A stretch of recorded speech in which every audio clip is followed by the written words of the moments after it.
Olá! No vídeo de hoje responderemos a uma tag por aqui. Faz tempo que não tem uma tag neste canal, né? Então, bora responder a de hoje, que foi sugestão de uma seguidora / inscrita muito querida, Helena. Um beijo pra você.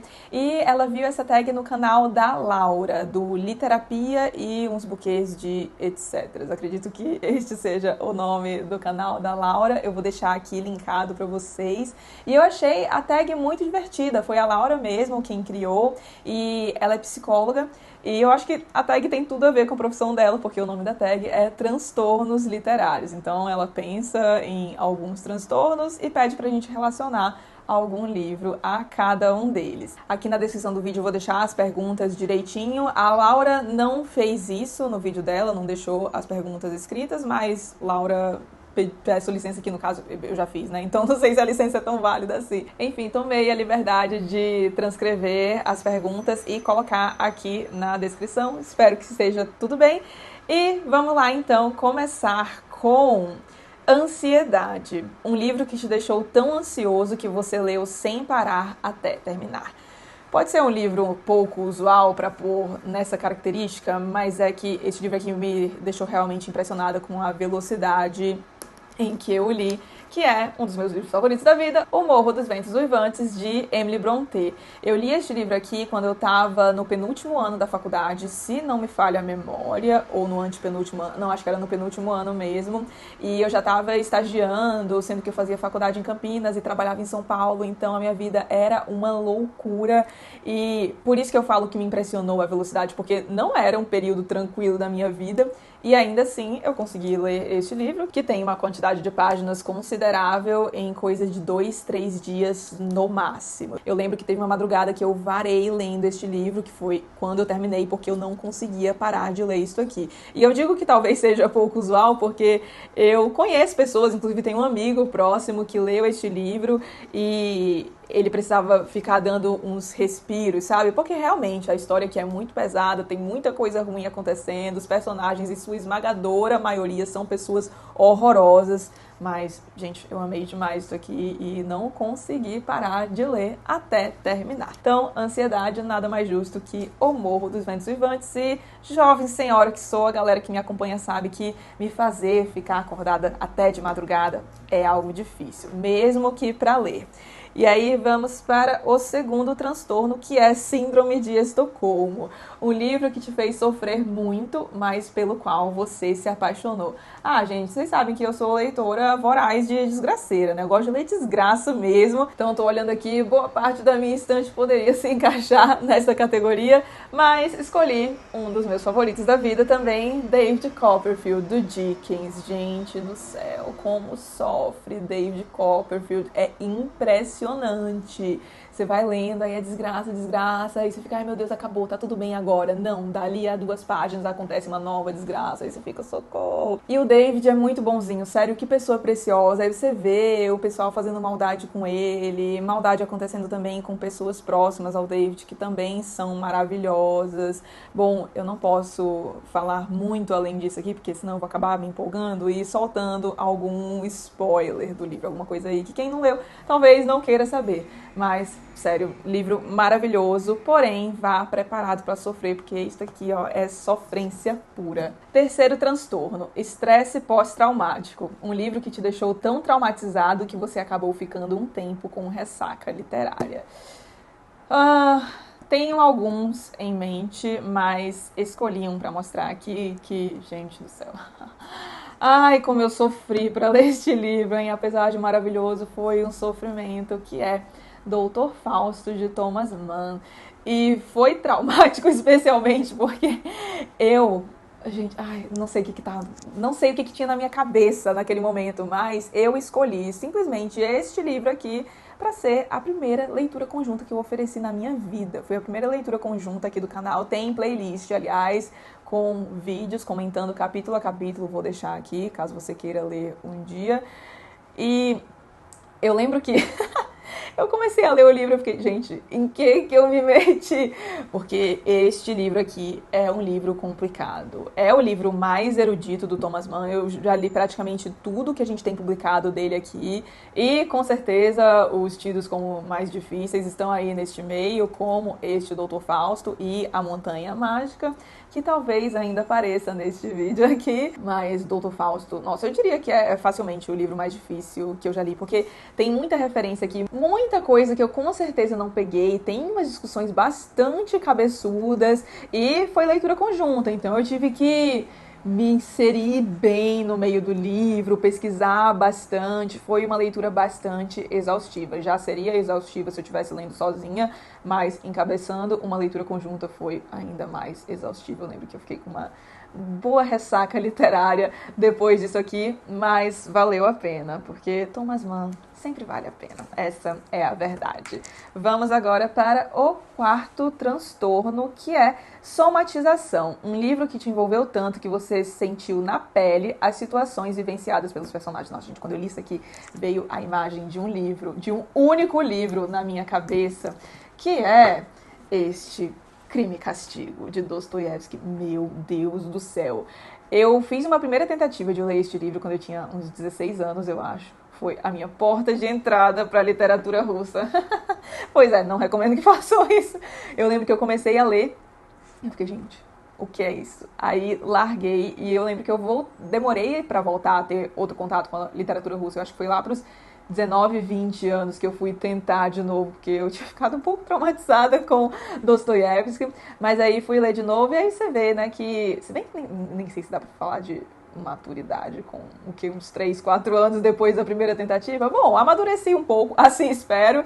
E é isso, maturidade é tudo, porque aí eu voltei a ler o livro e eu fiquei, não é esse terror todo que eu tinha achado. Eu não sei se foi questão de tradução também, porque quando eu fiz a minha segunda tentativa, que aí deu certo, eu terminei o livro, eu li nesta tradução aqui do Paulo Bezerra, da editora 84, e antes eu havia lido de uma outra editora. Mas por que eu escolhi este livro para colocar aqui? Justamente porque, gente, eu praticamente fiquei doida junto com o Raskolnikov, porque Raskolnikov é o protagonista desse livro aqui. Eu não vou falar muito sobre o enredo, questão de spoiler, etc.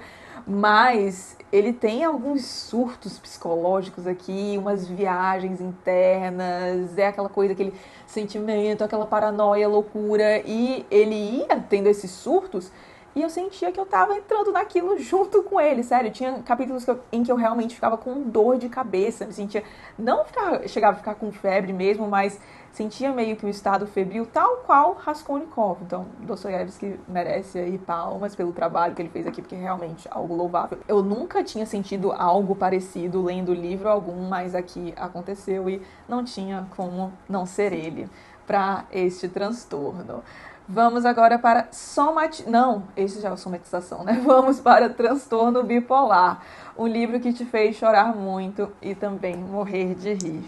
Ai, Deus, cadê ele? Ai, tá ali longe, peraí, deixa eu pegar. Olá, você já ouviu a palavra de Amos Oz hoje? Sim, gente, tem que ser ele. De Amor e Trevas foi a minha melhor leitura disparado do ano passado. E olha que eu li muita coisa boa, vou deixar aqui pra vocês o link do vídeo das minhas melhores leituras do ano passado, mas definitivamente foi encabeçada pelo De Amor e Trevas. Este aqui é o livro de memórias do Amos Oz, também não vou falar muito detalhes sobre eles aqui, sobre ele no caso, porque a gente já tem resenha, uma vídeo resenha aqui no canal, deixarei o link aqui pra vocês. Mas, basicamente, temos o livro de memórias do Amos Oz aqui, que foi um grande autor israelense. E este livro aqui é uma coisa muito única. Eu sou rata de livro de memórias, eu adoro ler livros de memórias e acho que este aqui é o meu grande favorito, superando até, diria, a autobiografia do Stefan Zweig, que aí ocuparia o segundo lugar. Mas me encanta muito a maneira do Amos Oz encarar o mundo, porque muita coisa triste acontece na vida dele, muita coisa mesmo. Ele é privilegiado em vários sentidos, mas isso não o torna imune às desgraças da vida. E ele passa por umas situações que, nossa, eu não desejo nem pro meu pior inimigo.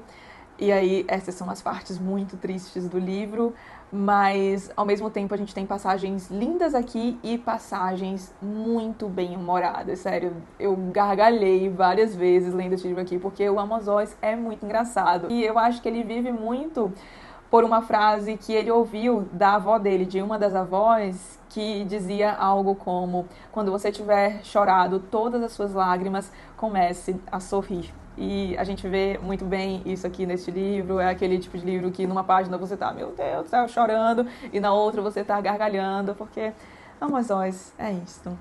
Maravilhoso. Olha, coloquei até, bati o olho aqui, na verdade, num blurb que a gente tem aqui atrás, da Linda Grant, do The Guardian, e olha só o que ela diz.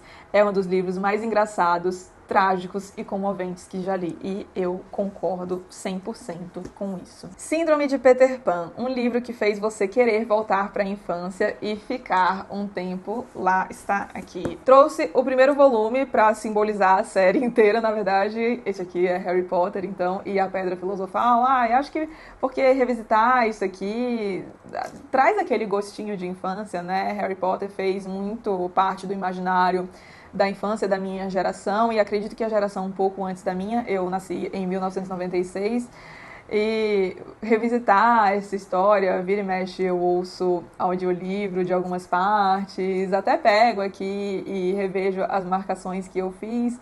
Ai, dá saudade daquela época em que nosso maior problema era ter que provar que a nossa casa, Corvinal, é a melhor de todas, melhor que a do seu amiguinho.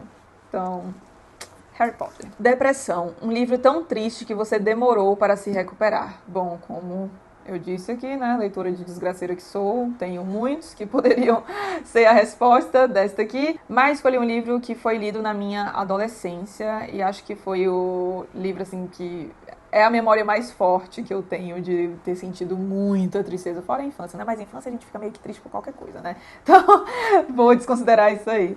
Mas temos aqui, então, Vidas Secas, de Graciliano Ramos. Já temos resenha para este livro maravilhoso aqui. Deixarei o link na descrição do vídeo para vocês. Mas aqui nós temos um acontecimento... Quer dizer, a história toda é muito triste, mas a gente tem um acontecimento em específico que eu não vou falar aqui, mas devia, porque você já devia ter lido esse livro aqui, porque, meu Deus, gente, é maravilhoso. Leia este livro. E é fácil de encontrar esse spoiler por aí. Então, se fosse você, lia logo. Pois bem, tem um acontecimento específico aqui que é triste demais. E eu lembro de ter ficado muito, muito mal com isso. Recentemente reli o livro, por isso que eu até fiz a videoresenha aqui no canal. E mesmo sabendo de como ia acontecer, do que ia acontecer, ainda assim o tal acontecimento me pegou de jeito, tal qual a primeira vez em que eu li o livro. Sociopatia, um livro que te fez ficar revoltado com a humanidade. Vários, novamente, mas escolhi aqui para trazer um dos meus favoritos da vida, que é O Sol é para Todos, da Harper Lee. E por que este livro me deixou revoltada com a sociedade? Bom, tem vários aspectos aqui que possibilitam esse sentimento, mas o principal deles é ver que nós nascemos, de certo modo, puros em alguns sentidos. Porque aqui a gente tem uma história que é narrada por uma garotinha, ela é filha de um advogado que está sendo bastante julgado pela sociedade por defender um homem preto que é acusado de estupro. E ela vê alguns acontecimentos ocorrendo, e muitos envolvendo racismo, e dá pra ver que ela não compreende muito bem por que aquilo tá acontecendo. É algo como... Mas como assim as pessoas estão odiando esse homem, fazendo isso com aquele homem por conta da cor dele? Parece ser algo meio incompreensível.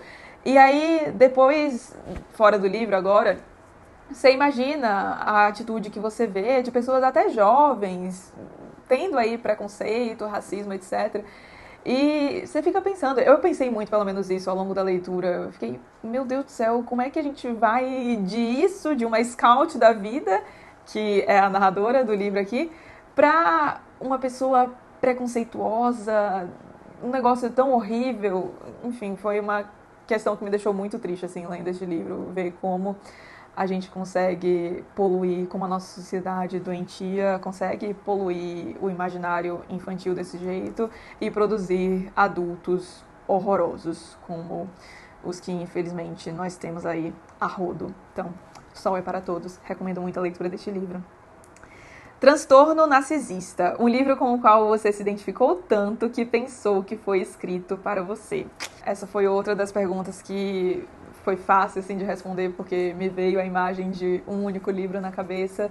E aqui temos Cartas a um Jovem Poeta, de Rainer Maria Rilke. A gente tem aqui já a resenha para este livro também, o link vai estar na descrição. E foi impressionante, assim, eu li este livro num momento delicado da minha vida. E tinha tanta coisa aqui que eu lia que, por mais que eu soubesse que as cartas estavam sendo dirigidas ao jovem poeta, que é o Franz Capus, ainda assim parecia que o Rilke estava escrevendo para mim. Yes. Ai, meu Deus, gente, que susto! A Siri falou comigo ali. A Siri, ou Siri, é a assistente virtual do MacBook. It was nothing, you can go rest. Gente, que susto. Tava aqui filosofando sobre o livro e a mulher começa a falar, mas voltando onde é que eu tava. Bom, não sei onde é que eu tava, mas vou continuar falando de qualquer maneira. Este livro aqui ficou, depois que eu li, por um bom tempo na minha cabeceira, porque eu voltava para ele, lia algumas passagens. E agora eu acho que eu só não volto tanto para ele, porque eu tô lendo um livro que reúne alguns trechos de obras do Rilke. E aí lá tem muitos trechos de Cartas a um Jovem Poeta. Aí, como eu tô tendo doses diárias de Rilke através desse livro, eu não voltei aqui neste ano. Quer dizer, não voltei assim, só para este exemplar mesmo, porque Cartas a um Jovem Poeta está presente na minha vida aí há um bom tempo, desde que li. Surto Psicótico, um livro com plot twist ou uma virada que explodiu sua cabeça. Eita, pera que este é grande. Vou acomodar esta pilha aqui e pegar o outro. Ha! O Conde de Monte Cristo, do Dumas. Gente, falou em plot twist, em literatura, eu só lembro deste livro aqui, porque aqui é aquilo, a gente tem plot twist, o twist do plot, aí replot do twist. É uma loucura, mas é uma loucura maravilhosa.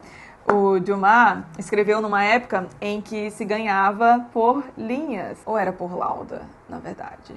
Bom, de qualquer maneira, o quão maior fosse o seu livro, mais você ganhava. Então, ele vai inserindo umas subtramas na história principal aqui, só que aí elas levam a uns plot twists, a essas reviravoltas, que você fica, meu Deus do céu. E assim, muitas são previsíveis, mas ainda assim são sensacionais. Eu amo demais este livro aqui, é um dos meus favoritos também. É o livro favorito de Digníssimo. Inclusive, a gente tem um vídeo aqui com o Senhor Digníssimo falando dos livros favoritos dele. Então, se você quiser saber mais sobre o Conde de Monte Cristo, na perspectiva de alguém que o tem como grande favorito, vou deixar o link aqui para vocês. Mas livro maravilhoso. Se você quer se surpreender, uma história que te engaja muito, leia este livro. Eu sei, é gigantesco, mas, gente, as páginas fluem de um jeito. Eu li isso aqui em menos de uma semana. Estava de férias da faculdade, não tinha mais nada para fazer da minha vida? Sim. E estava doente, ainda diga-se de passagem, então eu passava o dia inteiro no sofá mesmo. Mas ainda assim, mesmo sem essas circunstâncias, com certeza teria dado um jeito de devorar esse livro, não tão rápido, claro, mas devorar porque não tem como. Conde de Monte Cristo, maravilhoso. Vamos agora para o que acredito que seja o penúltimo. Isso, o penúltimo, Transtorno. Paranoia, um livro que te deu tanto medo que você lembrou dele no meio da noite. Eu não sei se eu não li muitos livros de terror, horror na minha vida, mas foi difícil pensar num aqui, porque eu não consigo lembrar de um livro que me aterrorizou, sabe? Que eu fiquei com medo. Mas o que chegou mais próximo disso é esta coletânea aqui, Contos de Horror do século XIX. Já temos resenha, eu falo na resenha sobre a coletânea como um todo e sobre os meus contos favoritos dela. E aqui tem alguns contos horripilantes, não que me acordaram de madrugada, nem nada do tipo, mas porque aqui a gente tem o que eu imagino que seja ainda mais assustador que espíritos, monstros e fantasmas, coisas do tipo, que é a maldade do ser humano. Então, muitos contos aqui se aproveitam dessa maldade que existe em muitos para provocar alguns momentos que, meu Deus do céu, e às vezes nem só da maldade, mas de sentimentos ruins que todos nós temos, como inveja, cobiça, ganância. O primeiro conto é um conto que trabalha muito isso, aliás, que é, nossa, diria top 3 dos meus contos favoritos, que é A Mão do Macaco. Já abre a coletânea, ou seja, já abre com o pé na porta, porque o conto é maravilhoso e esta coletânea também, incrível. E vamos agora para o último livro, que eu já dei até spoiler, né, ao longo deste vídeo, Transtorno Obsessivo Compulsivo. Um livro do qual você gostou tanto que poderia lê-lo repetidamente pelo resto da vida. Seria A Montanha Mágica, de Thomas Mann. Este aqui foi um dos livros que mudou a minha vida, que me marcou muito, muito mesmo.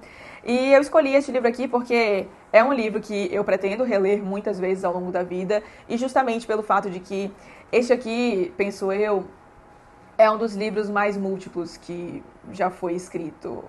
Eu imagino que conforme você vai adquirindo repertório ao longo da vida, vivenciando certas situações, você pode voltar para cá e ver muita coisa que você não viu da primeira leitura. Primeiro que esse é um livro muito denso, então se eu começasse a ler em seguida da minha primeira leitura, ainda assim, mesmo sem um amplo ganho de repertório na minha vida, etc., eu ainda assim conseguiria ver muita coisa nova, mas eu acho que este aqui é aquele tipo de livro que envelhece como vinho e que merece muitas leituras, releituras ao longo da vida. Estou aqui espalhando a palavra de Thomas Mann. Leiam Thomas Mann, porque, oh meu Deus, oh homem que sabia dos Paranauê, apesar de não ser uma pessoa muito adorável. Quem leu a biografia dele sabe. Mas acabamos então, deixa eu só dar uma confirmada, mas acho que sim, isso. Acabamos, amei essa tag. Fazia tempo que eu não me divertia assim com uma tag, por isso que fazia tempo que eu não respondia tag, inclusive, no canal, porque quando eu não gosto muito das tags que eu vejo, eu só não faço. Mas essa aqui me deixou bem empolgada. Espero que vocês tenham gostado. Se quiserem responder também a tag, seja em vídeo, seja aqui nos comentários, se quiser responder só uma ou outra, fiquem mais do que à vontade. Eu sempre gosto de saber aí as respostas de vocês. Se você tiver uma tag legal para indicar pra gente, por favor, também deixe aqui nos comentários. E se tiver gostado do vídeo, não esqueça de deixar um like e de se inscrever aqui no canal, caso não seja inscrito ainda. Um grande beijo e até os próximos vídeos.